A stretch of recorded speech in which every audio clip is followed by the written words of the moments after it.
নমস্কার বন্ধুরা, আমি ইন্দ্রাণী এটিটির পক্ষ থেকে আবার একটা নতুন ব্লগ নিয়ে আপনাদের সামনে উপস্থিত হয়েছি। আজকে যাচ্ছি পুরুলিয়া। যখন প্রায় গোটা পশ্চিমবঙ্গ দানার ভয়ে কাঁপছে, আমরা বেরিয়ে পড়িয়েছি পুরুলিয়ার উদ্দেশ্যে। আর আমাদের সাথে চলেছে মোট 14 জন। দুটো গাড়ি নিয়ে যাচ্ছি আমরা পুরুলিয়ার উদ্দেশ্যে। আসলে পায়ের তলায় সর্ষে তো, তাই আর ঘরে মন টিকলো না। এই মেঘলা ওয়েদারেই পৌঁছে গেলাম পুরুলিয়া। আসুন, আমরা এসে পৌঁছে গেছি চিমতাবুরু ইকো রিসর্টে। হ্যাঁ, এখানেই আমরা থাকব। এই রিসর্টটির একটি বৈশিষ্ট্য হলো তার ছোট্ট ছোট্ট সুন্দর কটেজ, যেটা আমার মন কেড়েছে। এই মাঠা পাহাড়ের সামনেই অবস্থিত এটা। আমাদের গাড়িগুলো রাখা রয়েছে এখানেই। আর দেখুন মাঠা পাহাড়ের মাথার ওপরে কিরম মেঘ জমেছে। খুব সুন্দর প্রাকৃতিক দৃশ্য। পশ্চিমবঙ্গের বিভিন্ন জেলায় ঘুরেছি, কিন্তু প্রাকৃতিক সৌন্দর্যের জন্য পুরুলিয়াকে আমি এগিয়ে রাখব। খুব ভালো লেগেছে। আসুন রিসর্টের ভেতরে যাই এবং আপনাদের দেখাই।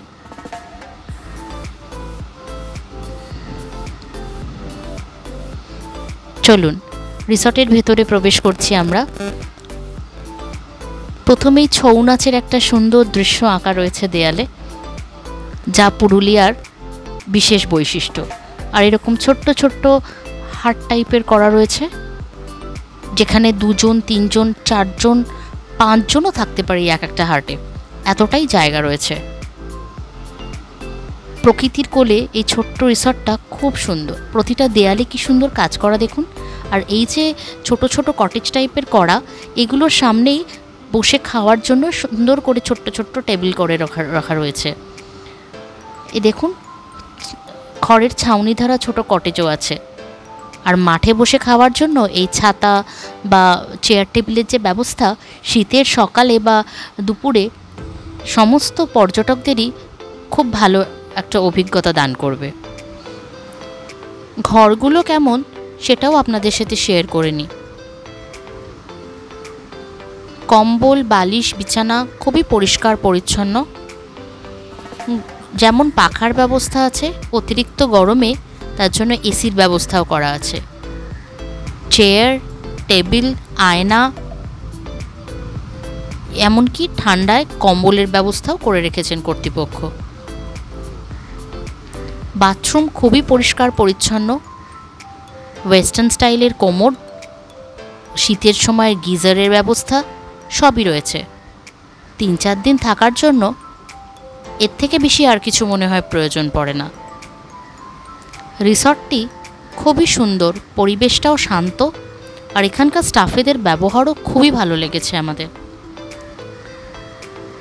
দানার দাপটে প্রকৃতি বেশ ঠান্ডা হয়ে গিয়েছিল, তাই যাবার সাথে সাথেই গরম চা পেয়ে নিজেদের একটু চাঙ্গা বোধ করলাম। চলুন এবার ফ্রেশ হয়ে ব্রেকফাস্টটা সেরে নিই। ব্রেকফাস্টে ছিল লুচি, তরকারি, ডিম সেদ্ধ এবং জিলিপি। সারা দিনের ক্লান্তি আমাদের যেন পেয়ে বসেছিল, তাই একটু রেস্ট নিয়ে তারপর আমরা বেরিয়ে পড়ব আশেপাশের জায়গাটা ঘুরে দেখার জন্য। পাহাড়ের দেশে যা, রাঙা মাটির দেশে যা, এটাকে তোরে মানাইছে নাই রে, একেবারে মানাইছে নাই রে। ঠিক বলেছ বন্ধুরা। এই শাল, পিয়াল, হর্তুকি গাছের বনের মাঝে হারিয়ে যেতে ইচ্ছে করছিল। দুপুরের লাঞ্চ সেরে আমরা বেরিয়ে পড়েছি মাঠা পাহাড়, অযোধ্যা পাহাড়। চলে এসেছি এখন পাখি পাহাড়ে। 800 ফিট এর এই উঁচু পাহাড়ে আর্টিস্ট চিত্ত দে এবং তার যে দল, তারা ফুটিয়ে তুলেছে প্রায় 65টি পাখিদের এই অপূর্ব ভাস্কর্য, যা দেখে পাহাড়ে আসা। সন্ধে হয়ে আসায় ফিরে এসেছি রিসর্টে। গরম কফি আর স্ন্যাক্সের সাথে প্রকৃতিকে দেখো আমরা উপভোগ করছি। বাইরে প্রচণ্ড জোরে হাওয়া দিচ্ছে। কলকাতার দানার দাপট এখানে আমরা অনুভব করতে পারছি। দেখা হবে কাল সকালে। দ্বিতীয় দিনে ব্রেকফাস্ট ছেড়ে আমরা চলে এসেছি আপার ড্যামে। দেখো চারিদিকে কিরম মেঘগুলো উড়ে উড়ে আসছে, অপূর্ব লাগছে দেখতে। আমাদের গ্রুপের প্রতিটি সদস্য এই জায়গাটা খুব ভালোভাবে এনজয় করেছে। প্রচুর ছবি তোলা হয়েছে। আর প্রকৃতির এত অপরূপ শোভা দেখে না চোখ ফেরাতে পারছি না। লোয়ার ড্যামের দৃশ্যটি খুব সুন্দর। পশ্চিমবঙ্গ সরকার পুরোটাই আমাদের ইরিগেশন স্কিমের মাধ্যমে সাজিয়ে তুলেছে। পুরুলিয়ার পর্যটন শিল্প এর দ্বারা ভীষণভাবে উপকৃত হয়েছে। কি সুন্দর অপূর্ব দৃশ্য দেখো। পরের গন্তব্য বামনি ফলস। দেখো পাহাড়ের ওপর থেকে ঝরে পড়ছে, আর বর্ষাতে জলও অত্যন্ত বেড়ে গেছে। খুব সুন্দর পাহাড়ের ধারে গড়ে উঠেছে এই বামনি ফলস। প্রচুর পর্যটকের সমাগম ঘটেছে, সবাই দাঁড়িয়ে বিভিন্ন পোজে ছবি দিচ্ছে। আমার তো খুবই ভালো লেগেছে এই বামনি ফলস। এখান থেকে যাব হচ্ছে আমরা ময়ূর পাহাড়, যদিও সেখানে ময়ূর নেই। ময়ূর পাহাড় দেখে আমাদের পরবর্তী গন্তব্য খয়রাবেড়া ড্যামের দিকে। তার আগে যাব মার্বেল লেক। প্রকল্প তৈরি করতে গিয়ে একটি বিস্ফোরণের ফলে গিরিখাত তৈরি হয়, আর এই গিরিখাতটি এখন মার্বেল লেক নামে পরিচিত। একে বাংলার গ্র্যান্ড ক্যানিয়ন বলা হয়। নীল ঘন জলে চারিদিক ভরে রয়েছে। রোদ্দুর উঠলে এর শোভা আরও বেশি সুন্দর হয়ে ওঠে, কিন্তু আজকে তো মেঘলা, তাই এইভাবেই দেখতে হলো। আর প্রকৃতিটা এত সুন্দর যে এখানে এসে ভিডিও করার কথা মনেই ছিল না। দু চোখ ভরে শুধু দেখছিলাম প্রকৃতির এই অপরূপ রূপকে। পুরুলিয়া থেকে ৬৭ কিলোমিটার দূরে অবস্থিত এই খয়রাবেড়া ড্যামে এসে গেছি আমরা। দেখো চারিদিকে পাহাড় দিয়ে ঢাকা, আর তার মাঝখানে এই ড্যাম। অসাধারণ সুন্দর। বেশ কিছুক্ষণ এখানে বসে মন যেন কোথায় তলিয়ে যায়। কি শান্ত পরিবেশ। অবশ্য সিজন টাইমে এখানে বেশ কিছু দোকানপাট বসে, মানুষের ভিড় হয়, কিন্তু এখন খুবই ভালো লাগছে এই নির্জন প্রকৃতিকে। পুরুলিয়া সাধারণত ছোটনাগপুর মালভূমিতে অবস্থিত। পাহাড়ে ঢাকা রুক্ষ ঊষর ভূমি, কিন্তু আমাদের পর্যটন শিল্পকে সুন্দরভাবে এখানে ফুটিয়ে তোলার ব্যবস্থা করেছে পশ্চিমবঙ্গ সরকার।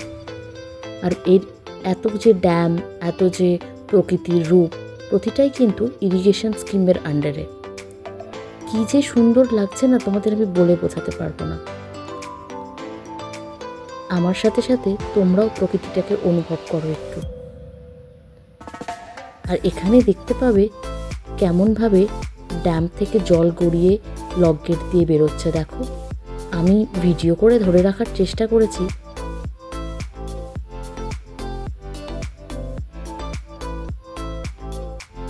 খুব ভালো লাগছিল। যে কোনো মানুষেরই এখানে এসে মন ভালো হয়ে যাবে। আর এখানে আসার পর তোমার মনেই হবে না যে এটা পশ্চিমবঙ্গের কোনো স্থান হতে পারে। মনে হবে তুমি বোধহয় নৈনিতালের কোনো লেকের ধারে দাঁড়িয়ে আছো। এরপর যাব মুখোশ গ্রামে। এসে গেছি চরিতা গ্রামে। জিআই প্রাপ্ত এই মুখোশ শিল্পকে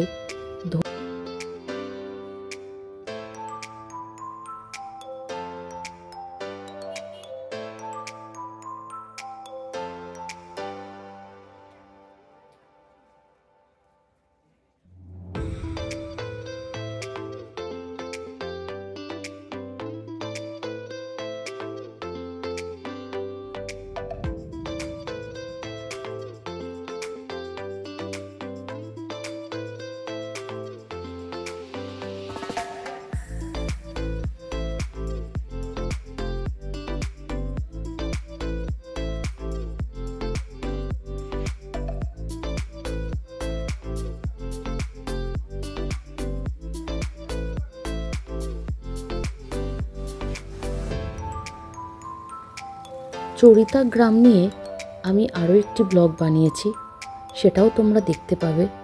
এখানকার শিল্পীদের কথা, তাদের রং তুলির কথা, তাদের জীবনের দুঃখ কষ্ট সব কিছু। এত ভালো লাগছিল। এরা যখন কলকাতার বিভিন্ন মেলায় আসে আমরা এদের দেখি, কিন্তু এদের নিজস্ব জায়গায় এরা কিভাবে কাজ করছে আমার তো খুব ভালো লেগেছে দেখে। সারাদিন পর ফিরে এসেছি রিসর্টে। এসে চা কফি ও স্ন্যাক্সের পর রিসর্টের লোকদের বলেই আয়োজন করিয়েছিলাম ছৌ নাচের। ছৌ নাচের দল এসে সুন্দরভাবে উপস্থাপন করলেন তাদের এই নৃত্যশৈলী। খুব ভালো লেগেছে, কারণ ছৌ নাচ পশ্চিমবঙ্গের একটি লোকনৃত্য। আমি এর আগে এইভাবে কোনো লোকনৃত্য দেখিনি, তাই মনের মধ্যে এই সুপ্ত বাসনা ছিলই যে যখন পুরুলিয়া যাব নিজে চোখে ছৌ নাচ প্রত্যক্ষ করব। এতদিনে সেই স্বাদ আমার মিটল। ছৌ নাচ দেখতে দেখতে আজকের মতো গুড নাইট বলি। দেখা হচ্ছে কাল সকালে। পুরুলিয়ার অযোধ্যা রেঞ্জ দেখা শেষ, তৃতীয় দিনে, তাই আমরা চলেছি গড় রেঞ্জের দিকে। প্রথমেই যাব জয়চণ্ডী পাহাড়, যেখানে প্রখ্যাত পরিচালক সত্যজিৎ রায় হীরক রাজার দেশের শুটিং করেছিলেন। এই জায়গাটা আপামর বাঙালির কাছে যেন একটা তীর্থক্ষেত্র। ফিরে যাব এক নস্টালজিয়ার দুনিয়ায়। এসে গেছি জয়চণ্ডী পাহাড়ের কাছে। এখানে পাশেই আছে জয়চণ্ডী ইকো রিসর্ট। সেখানে দুপুরের লাঞ্চের অর্ডার দিয়ে চলে গেলাম এই দর্শনীয় স্থান দর্শন করতে। জয়চণ্ডী পাহাড়ের ওপরে রয়েছে চণ্ডী মাতার মন্দির। চলো ঘুরে দেখে আসি, আর সেই গুপি গাইন বাঘা বাইনের মতো আমরাও উপভোগ করে নিই জায়গাটাকে। এই যে অনেক সিঁড়ি, কেউ কেউ বলে প্রায় 400-রও বেশি, উঠতে শুরু করেছি আমরা জয়চণ্ডী পাহাড়ে। উঠে এসেছি। এই জয়চণ্ডী পাহাড়ের ওপরে রয়েছে শ্রী বজরংবলীর মন্দির, চণ্ডী মাতার মন্দির। আর এই জয়চণ্ডী পাহাড়ের ওপর থেকে কেমন লাগে গোটা পুরুলিয়ার গড় রেঞ্জ তোমাদের দেখাবো। চলো।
এসে গেছি গড় পঞ্চকোটে।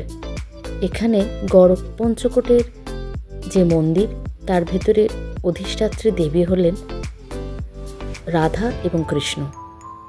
গড়ের কিছু ধ্বংসপ্রাপ্ত অংশও রয়েছে এই গড় পঞ্চকোটের মন্দিরের পিছন দিকে। পাহাড়ে ঘেরা পুরুলিয়ার এটি একটি অত্যন্ত দ্রষ্টব্য অংশ, কিন্তু প্রকৃতি আজকে বড়ই বিমুখ। চারিদিক অন্ধকার হয়ে মেঘলা হয়ে রয়েছে, আর অন্ধকার নামার সাথে সাথেই আমাদেরও পাড়ি দিতে হচ্ছে কলকাতার উদ্দেশ্যে। চলো ফেরা যাক কলকাতায়।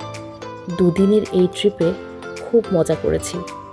তোমরা আমাদের সঙ্গে থাকো, দেখতে থাকো, লাইক, শেয়ার ও কমেন্ট করতে থাকো আমার ব্লগে।